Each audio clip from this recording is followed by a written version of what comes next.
এই 17ই সেপ্টেম্বর মানে মঙ্গলবার ছিল রান্না পুজোর ঠিক পরের দিন। আর আমি নিমন্ত্রিত ছিলাম আমাদের স্কুলের বড়দির বাড়ি, মানে হুগলি ডিস্ট্রিক্টের নালিকুলে। তাই প্রচুর ভুরিভোজ করার পর আমরা পৌঁছে গিয়েছিলাম পাশের পাড়ার এক জমিদার বাড়ির ধ্বংসাবশেষ দেখতে।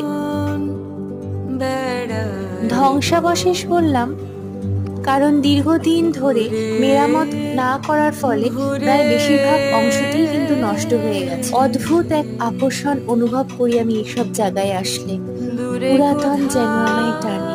সেদিন আর কি করলাম আর দেখলাম সেটা আমি বিস্তারিতভাবে দিয়ে দেবো আমার পরের ভ্লগে। তারপর আমরা চলে গেছিলাম বাড়িটির অন্য অংশে, যেখানে এখনো বসবাস করছে পরবর্তী প্রজন্মের মানুষজনেরা। আর বলতেই হয় তারা কিন্তু আমাদের খুব ভালোভাবে আপ্যায়ন করেছে।